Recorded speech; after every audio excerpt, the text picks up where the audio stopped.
Welcome to Philosophy for Mankind. New viewers, please subscribe our channel and press the bell icon to get notification on various subjects like philosophy, physics, history, geography, polity, economics, static GK, current affairs and others. Welcome to Philosophy for Mankind. आज current অ্যাফেয়ার্সের special পর্ব ক্লাসটি নেব। প্রাত্যহিক সেরা current অ্যাফেয়ার্সের তথ্য পেতে চ্যানেলটিকে subscribe করে পাশের বেল আইকনে অল সিলেক্ট করো। মনে রাখবে আমাদের চ্যানেল সবার আগেই নতুন তথ্য প্রদান করে।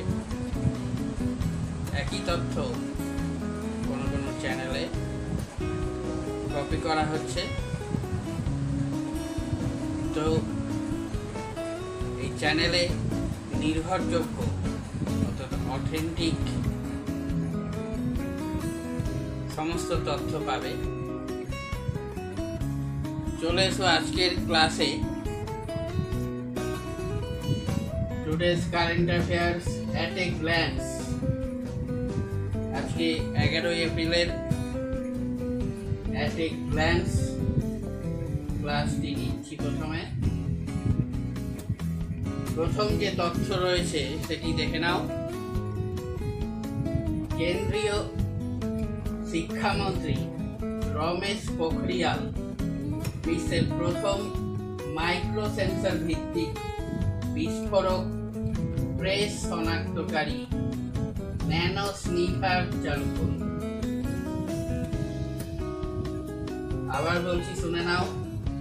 কেন্দ্রীয় শিক্ষামন্ত্রী রমেশ পোখরিয়াল বিশ্বের প্রথম মাইক্রো সেন্সর ভিত্তিক বিস্ফোরক প্রেস শনাক্তকারী ন্যানো স্নিফার চালু করলেন।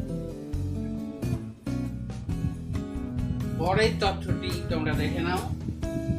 কেন্দ্রীয় অর্থমন্ত্রী Nirmala Sitharaman world bank IMF এর ভার্চুয়ালি উন্নয়ন কমিটি 103তম সভায় যোগ দিয়েছে। নেক্সট যে ইম্পর্টেন্ট টপিকে যাব সেটি হলো ভারত সেসেলসকে 100 কোটি টাকার টহল জাহাজ PS জরস্টার উপহার দিল। PS জরস্টার নামটি মনে রাখবে, এটি হচ্ছে পেট্রোল জাহাজ অর্থাৎ টহলদারি জাহাজ। ভারত সেসেলসকে 100 কোটি টাকার টহল জাহাজ PS জরস্টার উপহার দিল। পরবর্তী যে তথ্য সেটিও ইম্পর্টেন্ট। প্রধানমন্ত্রী মোদী ওড়িশা ইতিহাস বইটির হিন্দি সংস্করণ প্রকাশ করেছেন। ওড়িশা ইতিহাস এই বইটির হিন্দি সংস্করণ প্রকাশ করলেন প্রধানমন্ত্রী নরেন্দ্র মোদী। পরের ইম্পর্টেন্ট তথ্যটি দেখে নাও। দুটি চাঁদ ছত্তিশগড়ের ফিরনি পুরস্কারের জন্য নির্বাচিত হয়েছে। দুটি চাঁদ ছত্তিশগড়ের যে বিখ্যাত পুরস্কার ফিরনি, সেই পুরস্কারের জন্য নির্বাচিত হয়েছে। এখন আমরা চলে আসবো ইম্পর্টেন্ট ডেজ এই তথ্যে। আমাদের নেক্সট পার্ট ইম্পর্টেন্ট ডেজ থেকে দেখে নাও আজকে কি কি গুরুত্বপূর্ণ ঘটনা আছে বা আজকের দিনটি কি কি গুরুত্বপূর্ণ দিন হিসেবে পালিত হচ্ছে। প্রথমেই যেটা সেটা very very important, NSMD full form হচ্ছে ন্যাশনাল সেফ মাদারহুড ডে। 2021 সালে national safe motherhood day theme কি আছে? Keep mother's and newborn safe from corona virus. Corona virus থেকে মাতা এবং সদ্যজাত শিশুকে রক্ষা করা হচ্ছে 2021 সালের theme national safe motherhood day. আশা করি তোমরা ক্লিয়ার হয়েছে ব্যাপারটা, নোট ডাউন করে নাও খাতাতে। আরেকটি ইম্পর্টেন্ট ডে আছে, সেটা হচ্ছে ন্যাশনাল পেট ডে। আমরা বাড়িতে যে পশু পালন করি, গৃহপালিত পশু, কুকুর, বেড়াল, এগুলো, এদের জন্য আজকের এই বিশেষ দিনটি ন্যাশনাল পেট ডে। চলে যাব পরের পার্টে। পরের পার্ট থেকে বেছে নিয়েছি কয়েকটি গুরুত্বপূর্ণ এমসিকিউ। চলে আসছি পরের পার্টে। নেক্সট পার্টে কয়েকটি গুরুত্বপূর্ণ এমসিকিউ নিয়ে এসেছি, যেগুলো তোমাদের কাজে দিবে। প্রথম এমসিকিউটি দেখে নাও। পশ্চিমবঙ্গের মুখ্যমন্ত্রী মমতা ব্যানার্জি কোন বিধানসভা কেন্দ্র থেকে প্রতিদ্বন্দ্বিতা করছেন? এটি আশা করি সকলেই জানো, যারা জানো না তারা জেনে নাও। মুখ্যমন্ত্রী মমতা ব্যানার্জি নন্দীগ্রাম থেকে প্রতিদ্বন্দ্বিতা করছেন। এখানে তার প্রতিদ্বন্দ্বী হিসেবে রয়েছেন শুভেন্দু অধিকারী, যিনি বিজেপিতে যোগ দিয়েছেন 2020 সালের ডিসেম্বর। পরের কোশ্চেনে চলে এসো। ইথিওপিয়ার প্রধানমন্ত্রী আবিই আহমেদ আলীর মতে কোন দেশ ইথিওপিয়ার টিগ্রই অঞ্চল থেকে সেনা প্রত্যাহার করবে? কোশ্চেনটি আবার বলছি। ইথিওপিয়ার প্রধানমন্ত্রী আবিই আহমেদ আলী, এখান থেকে আরেকটা কোশ্চেন পাচ্ছ যে ইথিওপিয়ার প্রধানমন্ত্রী কে? আবিই আহমেদ আলী।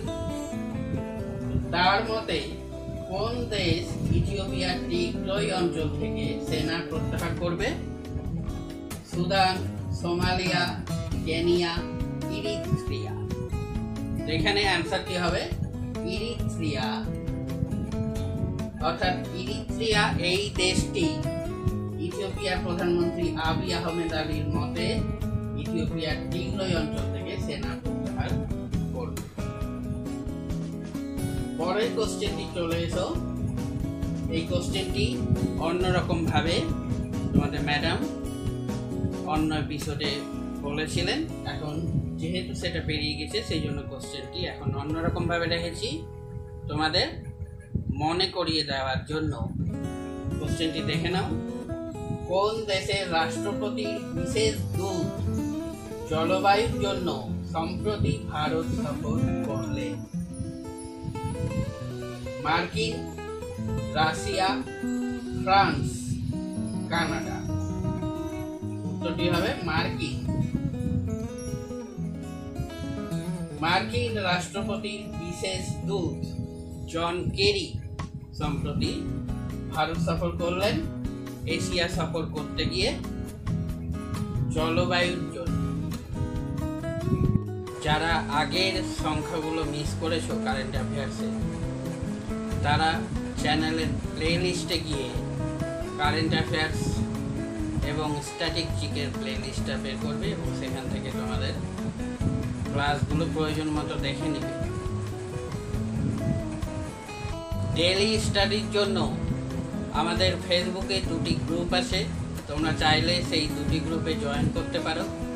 এছাড়া রয়েছে টেলিগ্রাম গ্রুপ, হোয়াটসঅ্যাপ গ্রুপ। সেগুলোতে জয়েন করতে গেলে পার্সোনালি তোমরা আমাদেরকে হয় হোয়াটসঅ্যাপে কিংবা ইমেলে বা SMS-এ আমাদেরকে পার্সোনালি জানাবে, আমরা তাহলে সেই গ্রুপগুলোতে জয়েন করি। আজকে চলে এসো নেক্সট কোশ্চেনে। তারপরে আরও অনেক পার্ট আছে, দেখতে থাকো, কোথাও স্কিপ করবে না। তাহলে নেক্সট যে ইম্পর্টেন্ট এমসিকিউ সেটি হচ্ছে পেরু রাষ্ট্রপতি নির্বাচন কবে অনুষ্ঠিত হবে? পেরুতে যে রাষ্ট্রপতি নির্বাচন সেটি কবে অনুষ্ঠিত হবে? এপ্রিলের 11 তারিখ 11 এপ্রিল, 20 এপ্রিল, 30 এপ্রিল, 2 মে। পেরু রাষ্ট্রপতি নির্বাচন অনুষ্ঠিত হবে আজ, অর্থাৎ 11 এপ্রিল। 11 এপ্রিল পেরু রাষ্ট্রপতি নির্বাচন অনুষ্ঠিত হতে চলেছে। চলে যাব পরের পার্টে, দেখতে থাকো। আমাদের previous day at a glance থেকে যে প্রশ্নগুলো করা হয়েছিল তার সঠিক অ্যান্সার এখন জেনে নাও। প্রথম কোশ্চেনটি ছিল সিআরপিএফ বীরত্ব দিবস কবে পালিত হয়? সিআরপিএফ বীরত্ব দিবস কবে পালিত হয়? সঠিক উত্তরটি হবে 9 এপ্রিল। তাহলে আমরা পেলাম 9 এপ্রিল। নেক্সট কোশ্চেনটি ছিল বিশ্বের প্রথম ফিমেল কমেন্টেটর অর্থাৎ মহিলা মন্তব্যকারী কে ছিলেন? কোশ্চেনটি আবার বলছি, বিশ্বের প্রথম মহিলা মন্তব্যকারী ফিমেল কমেন্টেটর কে ছিলেন? উত্তরটি হবে চন্দ্রা নাইডু। Chandra Naidu correct answer. এরপরে চলে যাব 3 নম্বর কোশ্চেনে। বিখ্যাত সাংবাদিক লেখিকা সম্প্রতি 85 বছর বয়সে মারা গেলেন, তার নাম কি? কোশ্চেনটি আবার বলছি, 3 নম্বর প্রশ্নে ছিল সম্প্রতি প্রয়াত হলেন বিখ্যাত সাংবাদিক লেখিকা 85 বছর বয়সে, তার নাম কি? সঠিক উত্তরটি হবে ফাতিমা আর জাকারিয়া। উত্তরটি আবার বলছি, ফাতিমা আর জাকারিয়া। 3টি প্রশ্নের সঠিক উত্তর তোমরা জেনে গেলে। অ্যাট এ গ্ল্যান্স পর্ব থেকে চলে আসবো পরবর্তী পার্টে। ক্লাস নোট 48-এ যে প্রশ্নগুলো করা হয়েছিল তার সঠিক অ্যান্সারগুলো এবার জেনে নাও। ক্লাস নোট 48-এ প্রথম কোশ্চেন করা হয়েছিল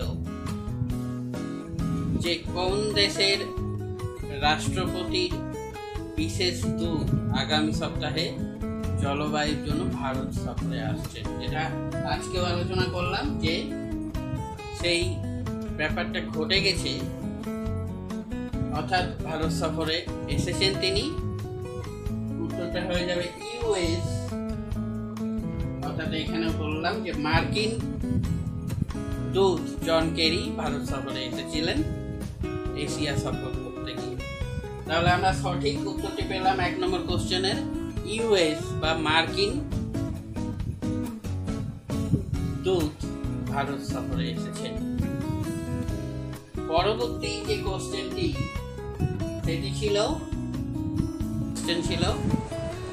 বিশ্বের কোন দেশ পশুর জন্য করোনা ভাইরাস ভ্যাকসিন নিবন্ধন করেছে? কোশ্চেনটি আবার বলছি, বিশ্বের কোন দেশ পশুর জন্য করোনা ভাইরাস ভ্যাকসিন নিবন্ধন করেছে? উত্তরটি হয়ে যাবে রাশিয়া। রাশিয়া পশুর জন্য করোনা ভাইরাস ভ্যাকসিন রেজিস্টার্ড করেছে। 3 নম্বর কোশ্চেন ছিল ভারতীয় reserve bank RBI, reserve bank of India auto debit প্রক্রিয়াকরণ পদ্ধতি কতদিনের জন্য বর্ধিত করেছে? কোশ্চেনটি আবার বলছি, আরবিআই অটো ডেবিট জাত প্রক্রিয়াকরণ পদ্ধতি কতদিনের জন্য বর্ধিত করেছে? উত্তরটি হয়ে যাবে 6 মাস, 6 মাসের জন্য বর্ধিত করেছে আরবিআই। তাহলে আমরা সঠিক উত্তর পেলাম 6 মান্থস। এরপরে চলে আসবো নেক্সট পার্টে, অর্থাৎ আজকের কোশ্চেন অফ দ্য ডে কি আছে দেখে নাও তোমরা। আজকের কোশ্চেন অফ দ্য ডে থেকে 3টি ভিভিআই কোশ্চেন বেছে নিয়েছি। প্রথম কোশ্চেনটি হলো, সেবি বর্তমান চেয়ারম্যান কে? সেবির বর্তমান চেয়ারম্যান কে? 2 নম্বর যে কোশ্চেন সেটি হলো, finance minister Nirmala Sitharaman stand up India scheme কবে পর্যন্ত প্রস্তুত করেছে? সেকেন্ড কোশ্চেনটি আবার বলছি, finance minister Nirmala Sitharaman stand up India স্কিমটি কবে পর্যন্ত প্রস্তুত করেছেন? চলে আসছি আজকে 3 নম্বর কোশ্চেন, নীতি আয়োগের অটল ইনোভেশন মিশনের নতুন পরিচালক পদে কে নিযুক্ত হতে চলেছেন? 3 নম্বর কোশ্চেনটি আবার বলছি, নীতি আয়োগের অটল ইনোভেশন মিশনের নতুন পরিচালক হিসেবে কে নিযুক্ত হতে চলেছেন? এই কোশ্চেনের উত্তরগুলো তোমরা আমাদেরকে কমেন্ট করে জানাতে পারো, ইমেলে জানাতে পারো, হোয়াটসঅ্যাপে জানাতে পারো। যারা জানাতে পারবে না বা জানো না তারা এর উত্তরগুলো পরের দিনের ক্লাসে পেয়ে যাবে। তো তোমাদের best educational channel philosophy for ম্যানকাইন্ডে সমস্ত ক্লাস নেওয়া হয় সমস্ত সাবজেক্টের ওপরে।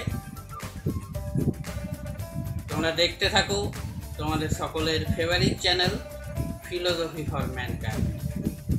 Thank you.